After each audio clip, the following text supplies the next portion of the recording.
Hey guys, welcome back to my channel, The Last Man. This is Russell. Thank you very much for listening. Seriously, I should really say thank you. I know this is still a really small pissant channel, and like I said, a lot of this was catharsis, but it really, actually, the first episodes were totally about what I felt was a missing piece out there in the YouTube sphere of what you should really expect going what you should expect emotionally, like the initial shock and horror you're in, and how the healing process goes as time goes on. And there's a new person that just popped up in brand who wants to know more about the 6 month to like 2 year mark, which is a very good idea. I should address that. Thanks for that suggestion. But to all you early people that subscribed, Shawnee P and Vernon and Honest Mickey and Tim, just thanks very much. Of those of you that I can see in the subscribers, I realize you guys were the first ones to even give a shit and start tuning in. And Lucky Dr. D, all y'all's encouragement. Thank you very much. This one is just going to be a little bit of a personal indulgence, I guess. I just want to do a quick rant. No, I hope it's quick. I'm getting back into the dating scene, and I will get into some personal details. You've been warned. I'll keep it PG-13, but we're all adults here. We know what we're all about. Before I do that, though, I want to rant a little bit. I want to make an analogy between like what I do for work and how amazingly it seems to compare to the dating apps in particular. And this was brought up to me. I guess I'll give you the spoiler up front. Basically, I had two successful little short-term relationships with two different women. Each one lasted about 2 weeks with 1 week of overlap, and I do kind of feel bad about that. I'll talk about all that at the end. But the second woman, who things were really looking upbeat at first, and for a little, for about a week and a half or so, I said something to her about conversion rates that made her kind of question that, and I said it without even thinking about it because that's my work brain. And what I do home remodeling and finish carpentry stuff, and I consider a conversion rate between the time I have an initial contact with somebody to the time that I have work completed and I'm getting paid or I'm invoicing, whatever. This analogy between the dating apps popped in my head because of the fact that I said conversion rate to her, and she kind of took a little bit of question to that. It is uncanny how similar I can compare the two. There are apps, there are websites that have been around for about 20 years that hook up homeowners who need work done with contractors, of all types, and they've really expanded that out to be just general home service people. But it really started off more as like the blue collar, dirty trades. I had a customer who really liked my work like almost 20 years ago and said, "Hey, by the way, I've put you on Angie's List." And I was like, at first I was like, whoa, don't put me on the internet without my permission. What's going on? He's like, no, look, it's fine. It's a service that I pay for. Only the homeowners pay for it. And it's just for contractors that we think are really good and we want to tell other people. It's a list people pay for. There was originally a woman named Angie who made her own private list of contractors who she thought were, high quality work, affordable, and professional. It went so well for her that she started giving it out to friends, realized she can make money off this, so she turned it into a business, and they charged the homeowner, not the contractor. I think that's the best way to find quality people. And there is an easy analogy there between saying that this is just like women looking for good men, I'm not saying you should have to pay like money, but it's like if it's hard for a woman to find a good man, then there's a list that women can collect and share with each other. And it's essentially, in my mind, the analogy would be like when one of your girlfriends hooks you up with one of her other girlfriends. Like when a woman tells another woman, "Oh, I've got this guy in mind. You'd love him. You should go on a date with him." And that worked for about 10 years, I think. And then Angie was so successful, she decided to cash out. Can't blame her at all. Everyone does that. And unfortunately, she got bought out by this new breed of company that was out there trying to change the paradigm. Kind of a typical MBA thing of turning something into McDonald's, essentially. I apologize if anyone listening has an MBA. You guys are trained to build profitable businesses. Great. Unfortunately, I think in that process, sometimes you lose the value of the service that was being provided, because the new paradigm charges the contractor to get in touch with the homeowner.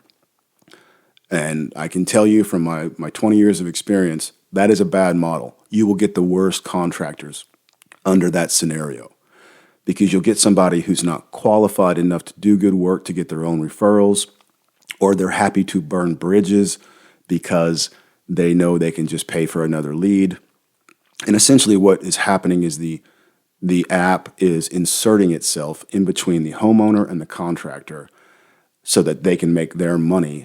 They'll change your phone number, do things like that. They'll even try to let the homeowner, they'll give the homeowner unrealistic expectations. Like, here's this person, they're good. You can even book them whenever you say they should be booked. This in no way resembles reality.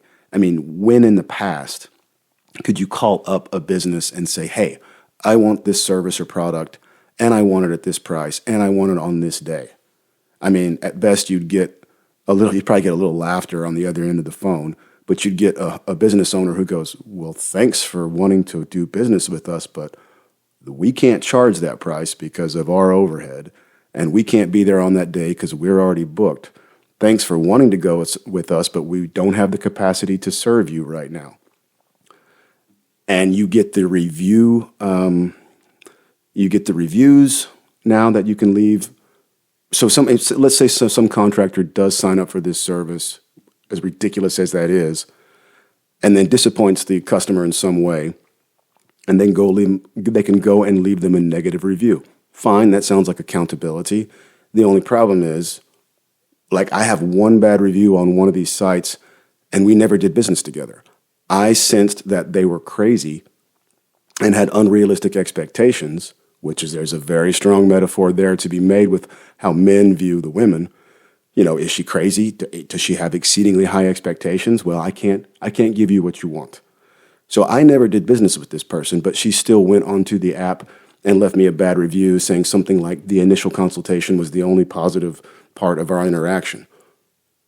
And she probably did feel a little rejected by me, but I was picking up on her, off the chart expectations, and also her not appreciating my time. It was like, quote this, oh, and quote this, oh, and quote this, and quote this. And then at the end, oh, we're only going to do that one thing we first talked about. It's like, yeah, I picked up on that when I first met you, which is why I was hesitant to quote 6 more things for you. It's like, what do you want? Do you know what you want? Don't waste my time either. I mean, I think something with a lot of people don't understand with contractors is they are vetting you just as you are vetting them. You're not at McDonald's and you can't just walk in, cut in line, pick whatever you want, and then name your price for it. No, they're running a business and there are other people in front of you in line. And if you have those kind of crazy expectations, they probably don't want you as a customer. They want more of the reasonable customers. I mean, I've joked around with my contractor friends about setting up a blacklist in Austin for contractors to vet customers, saying, don't work for this person. They cheap out, or they're friendly and then they turn psycho and they refuse to pay, or all kinds of things. Or they're a perfect customer. They have reasonable expectations. They don't bitch much about the pricing. They're totally understandable about, how things have to be priced, and everywhere in between. There's completely psycho customers and there's completely reasonable, pleasant people to do business with. Not just straight business, but just nice people to have met. Part of the fun of this job is meeting different people and getting to appreciate the kaleidoscope of life and personalities that are out there. Again, keep all of this in mind when I talk about dating apps, because to me it seems like dating apps have taken that exact new model by these new companies. I still like Yelp, but Yelp is starting to attract a lower quality of customer too in some ways, because they're starting to promise more than they think, more than contractors know they can deliver. And they're also getting a type of contractor that's more business-minded and being more mercenary about it as well. So I think it's having the same effect in the dating world. The dating app is purposely inserting itself to keep boys and girls from meeting each other. They're they're advertising to one group that they can have the world. You can have your pick of the litter. You can find quote unquote high value man here. He's handsome and rich and emotionally intelligent and this and that. And then on your app, no offense, ladies, but when you say you're 40 to 50 years old and you have kids and you're looking for your person, your partner in crime, your lifetime, whatever, divorced guys out there that have been done like me and like all you guys listening, the red flags go off and you're like, okay, my guess is you were probably married and you had the husband, you made the vow, you made the commitment, and then you weren't happy or you got bored or whatever it is. Maybe he was truly abusive. I know everyone tends to say that, but from our point of view, it's like, what you were looking for, you already had. And it sounds like you're taking no accountability for it on your end. And as a guy, I made that deal, I made that promise, and I meant it, and I got screwed. So forgive me if I'm not willing to give that type of commitment ever again. Yes, I like women. I do. I don't hate women. I like female companionship. But I know now what I'm willing to risk and what I'm willing to give. And on the other end, it's telling men, here, pay money so that you can see who liked you or that you can get more visibility to more women. And it's the same as trying to charge the contractor for access to the customer, where before the internet, all of this was done either through the yellow pages, which is kind of similar. How much money are you willing to pay to get customers? But most of it was done by word of mouth. Me and most of the good contractors I know, everyone in town knows us because of the quality of our work and our ease to work with, our professionality. The customers come once you really enjoy your work, you really enjoy the people, and you do quality work, you're very conscientious. Your name gets out there. You don't have to advertise. And I know a lot of analogies have been made about that with true high-value men. They don't need the apps, right? They're getting it. Or they're exploiting the apps just to use women. So there's my rant. There's my analogy between the way the dating apps to me seem very much like the way that contractor apps have evolved over the last 15 years, and not for the better. Definitely for the worse. Everyone loses. Even the businesses running the apps, they're going to go out of business because they're going to be left with nothing but customers with unrealistic expectations and contractors who aren't competent and are becoming more mercenary. So everybody loses, which means that app will go out of business because the good customers and the good contractors will still find a way to meet each other without the help of the internet. Now, getting on to the personal side of things. Yeah, I do look at my improvement on the dating apps as a conversion rate thing. How long did it take between me having an initial contact and then actually getting a date? A dating app is meant to get you a date, right? Who would have guessed it's supposed to do what it says on the can? And yet, because they insert themselves and they obfuscate the results, or they hide in some way the potential people you might actually be a match with because it's using a computer algorithm and it's not a real human. It's ridiculous how many people you can like and then never get to a damn date with. So I have learned to vet in a certain way. I don't care how pretty the girl looks. If I see feminism or LGBTQ or reproductive rights, I tend to swipe left because I know probably what that person's belief systems are, and I know they're not going to get along with me. Even if I can charm them. I mean, I am inherently chivalrous because of where and when I grew up. But I'm also not going to be preached at or told what I should and shouldn't believe. To each their own. You want to have all of those certain ideologies, go for it. That's your business. It's a free country. Like if a communist called me up and said they want to form a soccer league and they want me to join, great, I'll play soccer with you. But if a communist calls me up and says I want to go and start a business together with you, hell no, because you don't know how a business works. You have a completely different mentality on how supply and demand works and how it should all go together. So yeah, I'll swipe left on those profiles. I don't care how pretty they are. I can learn to think with my bigger head nowadays.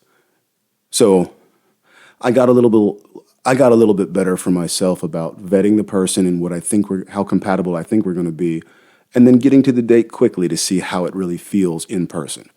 There was one woman that we went on the date. It went well. I know she had a good time. So did I, because she texted me later with the emojis, kind of saying, what a great day it was. It fizzled out. It went nowhere.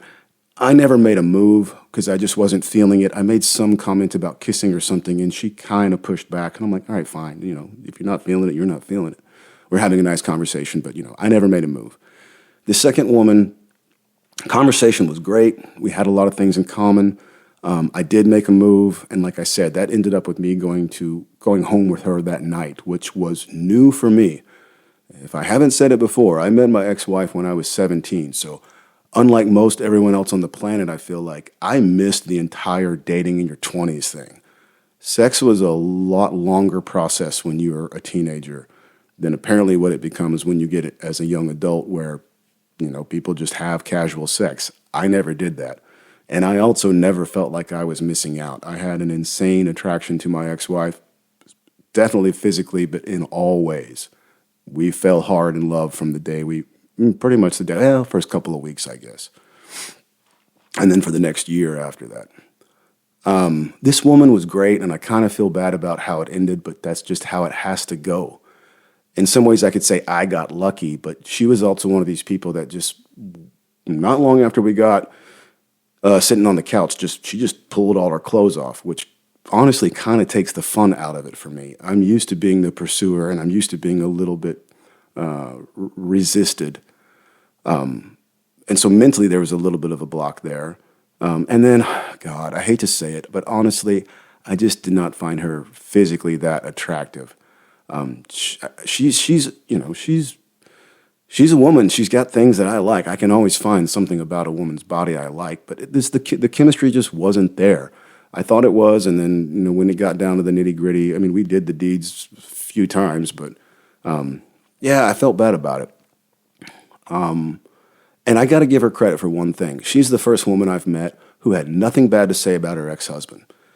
She said it, and I could feel it, and she meant it. She said that her and her ex-husband were together for 20 years, and there were no hard feelings. They just both woke up after 20 years and said, I'm sorry, it's just not here anymore, is it? And when she said that, I knew she meant it. I could feel no resentment coming from her. I mean, it's just an honest thing, and I guess it does just happen that way for some people. I think a lot of other people say that, and it's not really the truth. One person really gets hurt. But she was totally down to earth. She drank, she smoked, just like I do. We're from close enough of the same generation. She's like 4 years older than me, I guess. She's right at 50. But anyway, that was a week before I met the second woman, because when you're on the apps, you're talking to different people, and at different times it finally works out to get on a date. This second woman, or third woman, I guess, I tried to ask her out, and then we had that big snowstorm, and that just kept delaying things. Finally got to go on a date with her for Sunday brunch. Date went really well. She said a few things that kind of caught my attention as red flags, but hey, I've got things that could be red flags too, so fine. But the conversation was really easy. She wanted to stay for coffee. And then afterwards, we went on a walk in the park where I did make a move, and I could instantly feel this attraction, physical and then just something else I couldn't put my finger on. And for the next 3 to 4 hours, literally like at least 3 hours, we're walking around the park and making out and talking a little more, and then making out a little more and walking a little more, and that just went on and on. And it was great. I have not felt like that, I want to say, since I met my ex-wife when I was 17. Which, of course, is putting off red flags in my mind, because I'm thinking, okay, either she's putting on some type of act to get me to like her more, or something broken in her is attracted to probably something broken in me, and, I'm going to enjoy this attraction, or I haven't felt this in such a long time, but I want to be aware. I mean, if I've learned nothing from my divorce, it's what probably attracted my ex-wife and I together back when we first met. And yeah, we were 17, so there's a lot of excuses there for being young and dumb and full of hormones. But I kind of haven't felt like that since I was 17, which is a major red flag because I am not 17, man. I'm 30 years older than that, or almost 30 years older than that now. And that's not normal for someone in their mid to late 40s to be feeling that way. So that same night, I went on a date with the other woman, the first woman, because I'd already set that up. And yeah, we ended up having dinner and then going to shoot pool. And then this time I took her back to my house, the third session we had together. And I'm pretty sure she was enjoying it. I was having more fun that third time, but I was already having feelings for that other woman, and it just felt kind of wrong. And I was also getting sick. I was kind of getting sick this whole time, so and I'm still kind of getting over it. So I didn't want to get either one of them sick. I was texting both of them, hey, I hope you don't get a sore throat or something. I mean, because I was married for 27 years. My ex-wife was really astute on picking up when I got a sore throat or she got a sore throat or the kids did and who's going to spread it to who in the family. So I was kind of putting her off, and to her credit, she picked up on it pretty quick. Even though I was, in fact, sick, she picked up on the lack of energy there, and she was like, all right, so just to be clear, you're not interested, right? And I was like, yeah, honestly, I'm sorry, but yeah, it's just not there. And what would I have done? Would I have told her, hey, I really like you, and I really enjoy our conversation, but can we just talk and hang out instead of have sex? I mean, nobody wants to hear that. As a dude, I would be devastated if a girl friend zoned me like that. Hey, you're a great guy. I'd like hanging out with you, but you're not getting any access to my body. So I'm not going to crush a woman's ego by saying something like that. It's better just to be honest and politely say, yeah, thanks, but no thanks. Now, at the same time, God, I guess it must have been the very next day because I know literally I had the first woman in my bed one night and I had the other woman in my bed the very next night. And by the way, this is not me humble bragging. I have never been this dude. Again, I skipped my entire period of dating in your 20s. I was never a player. This is not me. And I did feel guilty about it. But I was really feeling something for this second woman. So when she came over the next night, we met at the bookstore, but they were closing. So I was like, I live right by, just come on over. And of course, we both kind of knew where it was headed anyway. We hit the couch and it got really intense really quickly. But, alarm bells are going off in my head. And I'm like, dude, if you feel this way and she feels this way and it's not an act, that's still not a safe place to be. Some things need to be spoken out loud. So I was like, wait, put the brakes on for a second. Let's have a conversation about what you're looking for, what I'm looking for, what I can give, what I can't give, and vice versa. It only took about 5 or 10 minutes. And again, there were some little red flags that I was wondering about with her. I'll list them all out later, I guess. But she appreciated that. And then we get right back into it. And then it was kind of like womp, womp, womp. All of a sudden, some of the energy was gone or something. And the first thought that popped in my head was this quote from this bit from Michael Che off of SNL Weekend Update. A new survey shows that 92% of adults prefer to date someone who's been to therapy, while 8% prefer good sex. Yeah, I'm thinking, great. All this stupid psychology crap I've learned since my divorce is just ruining the passion for me, But that was a fairly minor hiccup. It was just a moment before we got back into it. And then, yeah, we ended up going at it. And I do feel bad because my oldest kid was in the house, but he was in his room screaming with his buddies online. So, yeah, I locked the door and it's fine. But I can tell you, I appreciated in that moment the way my ex-wife felt when our kids were in the house and I'm trying to, get into her pants. And, that's a common thing women say. If you're a husband and you want more action, get the kids the hell out of the house. And maybe it was because it wasn't their mother I was with that I was like, God, it really throws me off when I hear this kid screaming and I'm trying to do my thing over here. Anyway, that was a great night. She spent the night, which was weird for me. I have not spent the night with a woman since I was married. And even when I was married, I wasn't really good about sleeping in the bed with her. I know that's a security thing for a lot of women, but it's just not been my thing. I usually sleep on the couch. I always have ever since I moved out of my parents' house, just because falling asleep for me has always been a thing. I've got the ADHD brain or whatever. Not like I'm diagnosed. I don't really believe in psychology, but whatever. I know I ruminate. That's true.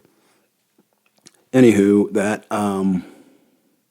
I guess that was I'm losing track of exactly when that was, but only a few days went by and she came back over. It must have been the next weekend because this time she stayed all weekend. I set up a date for that Friday, I guess. She wore a very cute dress. Oh my God. And after dinner, we come back to the house, same thing. And then, just like the first time, the next morning, I cook her breakfast. At some point, she's complaining how tight the dress is and how uncomfortable it is because she wasn't planning on wearing it all weekend. And so I hand her some pajamas and my T-shirt, which I did not realize in the moment was like, oh, time for bed. So as the day went on, I realized, oh, she's not leaving again. And again, I was like, well, it doesn't really bother me. She said a few things. The biggest red flag was that she does not keep in contact with her family of origin, which is a major red flag, but she was being honest about it. And she also said she had been in AA for like 15 years for like cocaine and alcohol. Again, I really wasn't judging because I know I drink way more than most people do. So, if we're two damaged people coming together, fine, as long as we're not causing more damage and this is, something authentic. And another thing I should say is, if I sound high-minded at all, I am a shallow asshole, apparently, because this woman has never had kids and never been married, which to me is kind of a green flag in a lot of ways. And yes, her body, even though she was the same age as the other woman, her body looked 20 years younger. So I can say whatever I want to, high-minded, but apparently, yes, I am very attracted to the physical. But again, there was something else there, and that was probably what scared me the most. One, is she playing me? Or two, is there something still messed up in my head that's attracted to this woman? Well, she stayed the whole weekend, and it was great, man. It was all of it. It was sex, and it was hanging out in the kitchen together and talking and sharing, conversation and emotions. Yes, emotions. And then Sunday, I sent her home. Now, the weirdness came about, it was Wednesday of that next week, where she had claimed, yes, I did get your sickness. Yes, now I am laid low with this kind of a light grade flu I had. And the symptoms were pretty crappy, so I felt really guilty. I felt bad about her. Plus, I also felt bad about kind of epic sex. I have not had sex like that since I was 17 with my ex-wife when we first met. 3 days of it, or whatever, 48 hours. So I felt really guilty, and then Wednesday she goes, I fainted. I need you is the first thing she texted. She goes, I fainted in my kitchen. I hit my head. She sends me a photo of blood on the floor. And I'm like, shit. Yeah. So I get in my car and I drive over there. Now, she had not been willing to tell me where she lived or let me see her place. I asked another platonic female friend about this, and she goes, yeah, she's probably embarrassed about her place. I don't bring guys over to my place because I'm embarrassed about where I live. I said, okay, so that's normal. When I find her apartment, there was some weirdness in the texting trying to find which building was hers. She didn't know which building she was in. It's been a long time since I've lived in an apartment, but that seems strange to me. I pick her up. She's already at the foot of the stairs in front of her place, and she's already got a bag of stuff in it and a Gatorade. And I'm like, all right. So I'm like, well, let's just go inside and sit down for a minute. She's very adamant that I'm not going to see the inside of her apartment. And she kind of wigs out on me, and she's like, just don't do this right now. And I'm like, don't do what? Don't deviate from the script that you've had laid out in your mind. I mean, that's the thought that went through my head. I didn't say it out loud. She said she's got to go to the hospital. And I say, well, I don't think you need to go to the hospital because you banged your head. You're fine. I mean, I have epilepsy, FYI, guys. I know very much what it's like to fall out and crack your head open. I've done it several times in my life. And I don't have insurance, and I've learned the hard way. I know that the medical industry knows very little about epilepsy. And, when I felt like I was going to have a seizure, I would tell people, do not call 911. They're just going to charge me for an ambulance that can't help me. So I say, okay, I'll take you back to my place, which seems like that is exactly what she was gunning for. And I did have the feeling when I was driving over to pick her up, I'm like, am I riding on a white horse right now? It feels very much like I'm riding on a white horse. You know what I mean? So I took her back to my place. We sat down for a little bit, and then I said, I'll draw you a bath. She likes my garden tub, so I heated up the old-fashioned garden tub with steam and water. I think before that, I checked her temperature, and she does not have a fever. She had claimed that she had a fever the past 3 days, which was weird because when I had the sickness, I only caught a slight fever on the last day before all the symptoms kind of cleared up. So it was weird that she's early in it and she says she's running a fever. So that's technically not true. Make of that what you will. I put her in the bath, and then I say I'm going to the store. On the way back from the corner store, I decided I'm taking her back to her place tonight. This is too weird. Something's going on here. This is some damsel in distress, white knight bullshit, and I'm not playing this game. And this was something we had discussed that weekend before when we had all weekend to hang out together and talk. So, again, it's kind of like watch their actions, not their words. Pay attention to what they do, not what they say.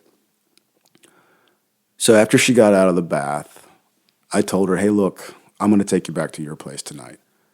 And she said, okay. And for the next few seconds, I could tell minutes she was processing it. And she clearly felt let down. And then she says, well, what made you change your mind? And first off, I had not said that she was going to spend the night with me again. And second off, I told her, like, you know why. You know why. And she goes, no, I don't. And she's playing dumb. I said, look, we're not starting off this way. We're not starting off with this damsel in distress stuff, you know. And I didn't bring this up in the moment, but she had literally even said that previous weekend, something about when a woman says something like this, it feels like you're leading with the broken bird thing. I mean, it's okay. Like, what are you doing? I understand that you probably truly fainted and hit your head. And I checked her head, and she did have a gouge. Looked like she must have scraped it on something instead of split it like when she hit the floor, because I know what that looks like. But this whole I need to go to the hospital thing, it's too white knight. It's too Captain Save 'em, swoop in. And look, I could be cynical and say that she planned this from the beginning, that she very much knows how to play the damsel in distress, and that this is very conscious for her. But I can also say, maybe she just really did have high emotions, high attraction to me, and that made her want to feel safe with me, which made her want to feel protected by me. But the timing of it and the quickness of it was just too much to be a coincidence. I can tell you that in my marriage with my ex, I had to take her to the hospital a total of like 5 times. You know, 2 of those were the birth of our children. So how weird is it that I just met this person and within 2 weeks, she wants me to take her to the hospital? And based on what she told me about her childhood and her life, I got to say a lot of that has probably got to be unconscious on her part or subconscious on her part, where she can't help but play this role because she wants the man to step in and be kind of a parental figure or something. I understand that all women have an innate desire to be provided and protected, but this is the boundary where it becomes unhealthy. And I'm just too old to play that stupid game anymore. So obviously I was still checking in on her over the next few days, and I even tried to make a date plan for the weekend. She said she liked comedy shows, so I said, hey, I'm thinking about going to a comedy show Saturday. What do you think? And she said, oh, I don't know. I'm still kind of not feeling so well. Which in my mind, I took both ways. Okay, either she really means it and she's really not feeling well, but I didn't see any of the symptoms in her that I had from when I had the little light flu. No fever, no sniffling, no coughing, sneezing, anything. My guess is she's probably back on the dating apps, and she's probably got a few dates lined up this weekend with some other dudes.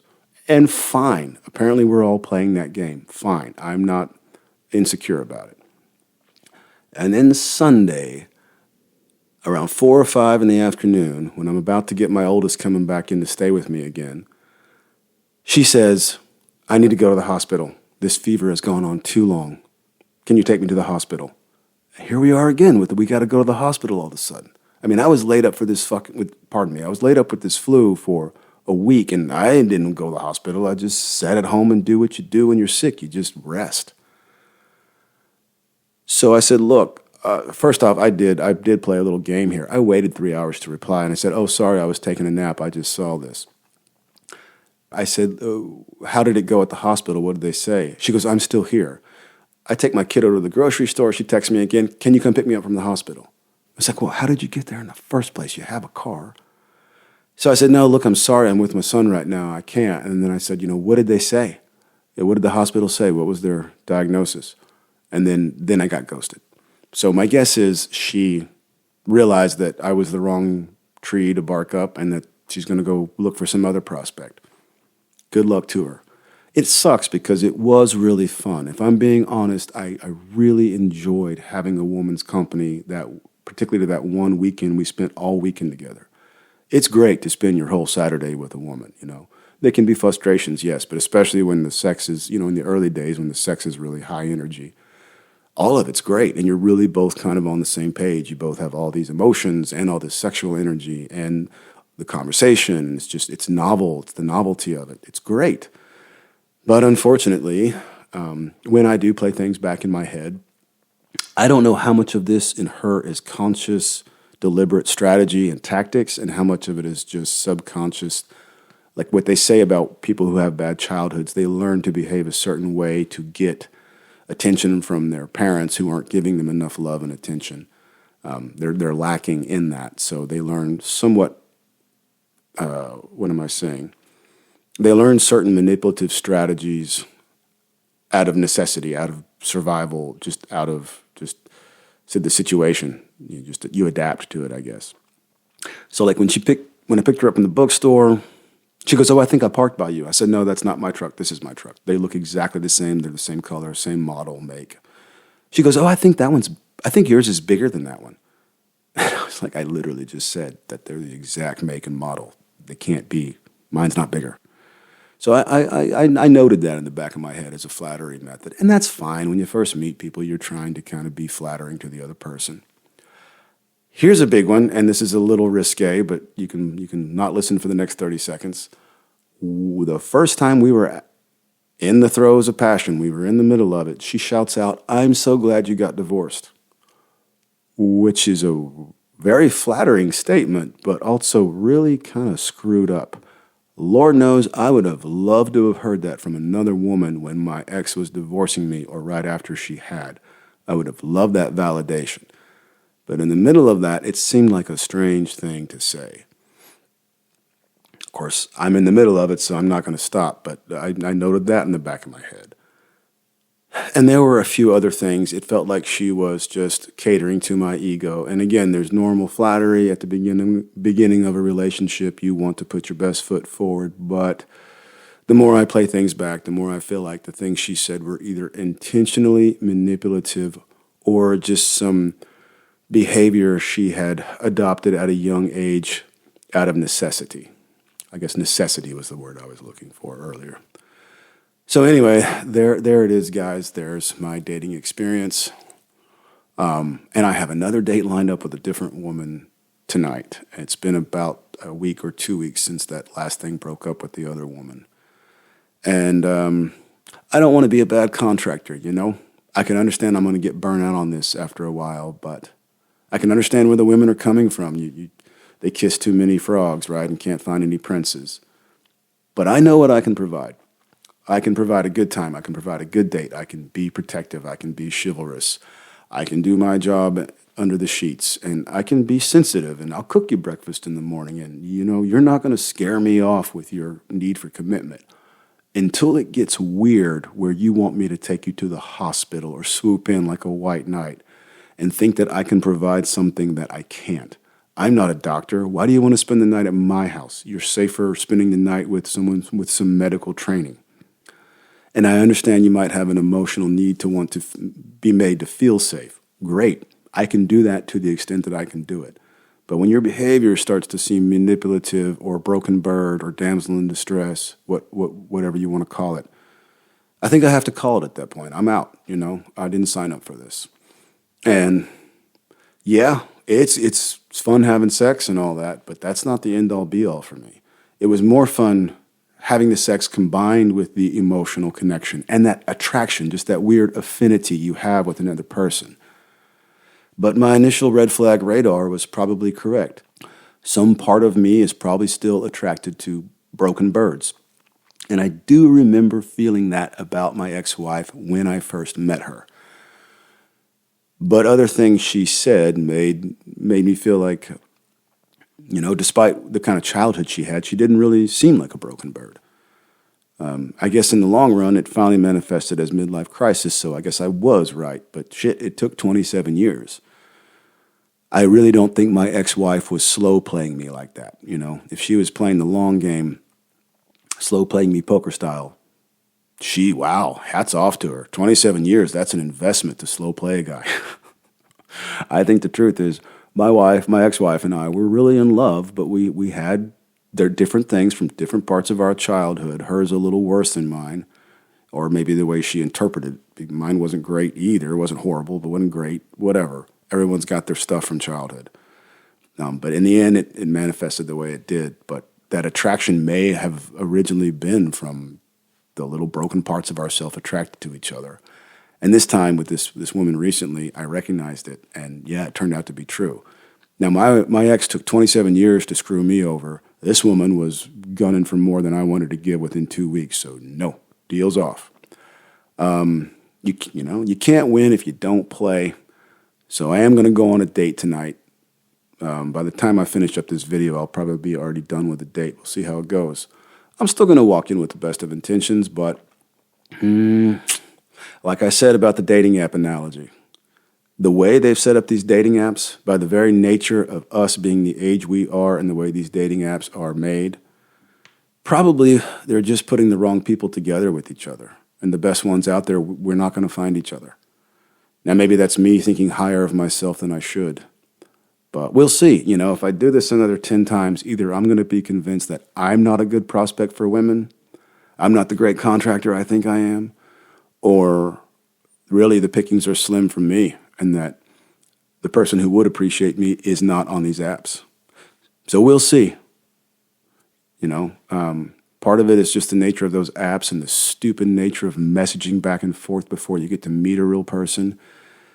I can tell, my complete faith is unbroken in the fact that you should get to the date quick, get this person in front of you, find out how they really are in real life. And yeah, if it takes going to bed together to find out how the rest of the chemistry goes, then great, that's what has to happen. And it doesn't seem to me like these women are very heartbroken about the sex aspect. Maybe they do feel used, but I mean, I'm pretty upfront about it. Like, hey, we don't have to just jump in the sack together. And I can even be amazingly attracted to them physically, like with the second woman. And even then, I'm like, maybe we should slow down, because obviously something is maybe we're moving too fast here, Funny to hear a guy say that, right? And I think in the case of the first woman, she was like, hey, this is something I want, I'm using you maybe. Great. In the second one, it definitely felt like she was leading with sex as a way to manipulate me. But again, I think she probably just evolved that as a mechanism from the way she lived her life, her childhood, and all that stuff. Anyway, I've ranted long enough. Thanks for listening, guys. I hope that wasn't too personal. I hope I didn't give anybody the ick.